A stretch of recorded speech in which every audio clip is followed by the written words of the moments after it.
There's a common discussion online, ironically on social media, where people discuss the idea that social media is ruining the watch scene. As someone who's a keen Instagrammer and someone who works in a social media world and someone who is a watch lover, I took offense to these thoughts. But then I broke it down and I started to agree with it. And I also figured out that I've actually got caught in that trap. And this is ultimately why I sold my Rolex Submariner.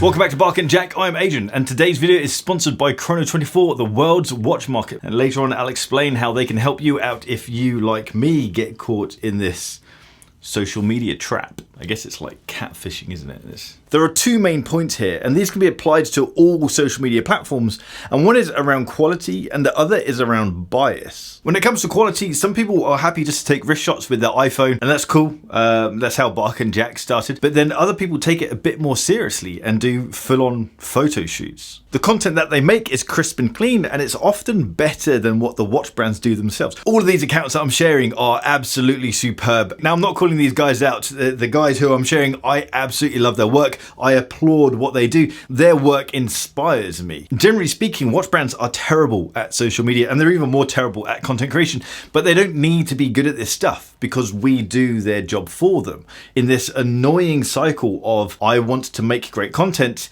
despite the fact it costs me money and they benefit from it. Naturally, the accounts that create great content, their accounts grow, their voices get louder, and that's where bias comes into play here.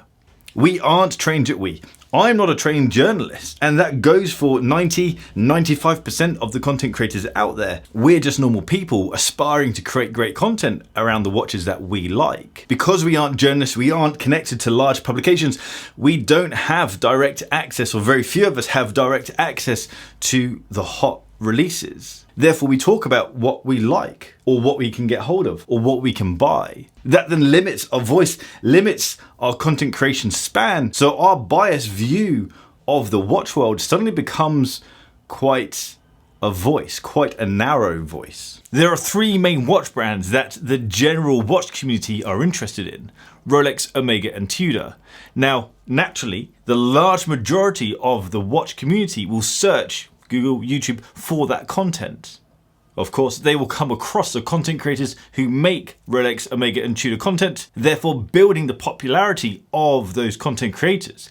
The algorithms of Instagram and YouTube will then push, because these are popular content creators, those algorithms will push that content onto the rest of the community. So we get stuck in this watch community content creator cycle, or echo chamber, if you will, further driving the hype of popular watches. This absolutely is one of those situations where I think social media is damaging the watch community or the watch scene as a whole, because brands drive, it's not just content creators who jump on hype trains, me included, but it's also brands who do this as well. Brands will jump on anything that is hot because they want to get part of that traffic. Now, this is how I got to the point of buying a Rolex Submariner, the 14060M, and not actually wanting it. I identified this watch as the next watch that I wanted. I'd go onto Instagram, search for it, and I'd see all these amazing photographs of this watch. And as humans, we generally create something that we don't know to be good.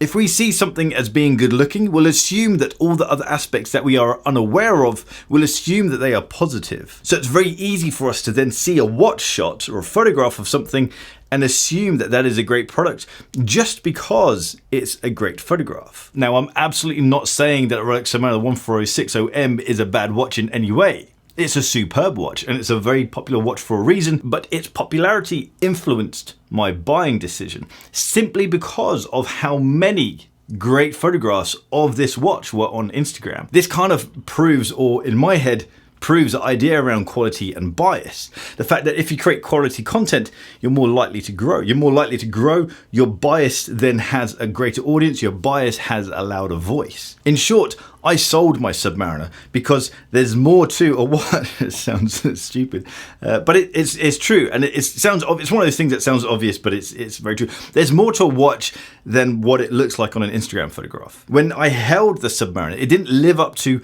the image that I had of it in my head. I'd see it in adventurous photographs that had very atmospheric themes around them, but when I had it on my wrist, it was just a Submariner on my wrist. It had none of that atmosphere, that branding, that marketing around it. It was just a stainless steel watch on my wrist. I bought into the Instagram lifestyle of that watch, but I just didn't get that from it. That was very much an Instagram watch for me. It is a superb watch. It just didn't do anything for me. Now, I know I've been a negative Nancy pretty much up until now. We will change gear. But if you've got caught in the same situation that I have about buying a watch and it not turning out to be what you want, then the guys who are sponsoring this video, Chrono24, the world's watch marketplace, they can help you out. They are a global watch platform with over 500,000 watches, Pateks, Rolexes, AP. I'm not going to name them all, it'll take too long. It's highly likely that they'll have the watch that you want, and you can make use of their buyer protection system, which means they make sure that the watch you see is a watch that you actually get. If it turns out to be a watch that you don't want, you have 14 days to send it back to the dealer. If you want to check out Chrono24, there'll be links in the description down below and the first comment as well. Now, I have been negative about this topic so far, and the whole reason it's quite a hot discussion, and it is a discussion, is because there are always two sides to something like this.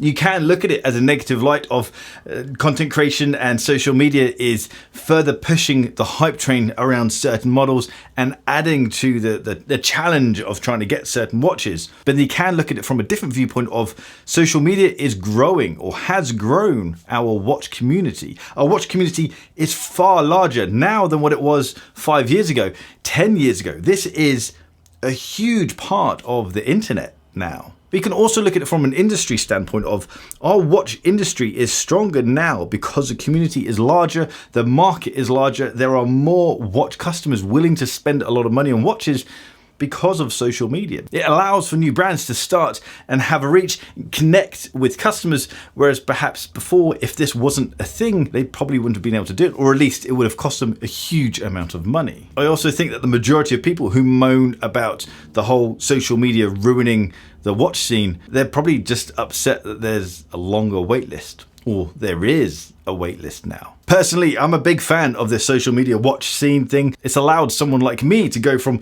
visiting an AD and trying a watch that I can't afford, taking wrist shots on an iPhone and posting on Instagram, to now being sent watches that I still can't afford, but using proper cameras to take shots of them. It's given me a job that I bloody love. Drop me a comment down below.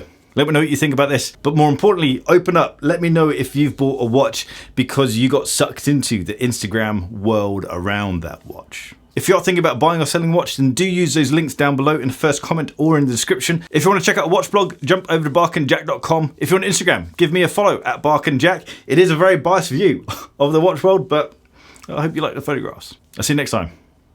Take care.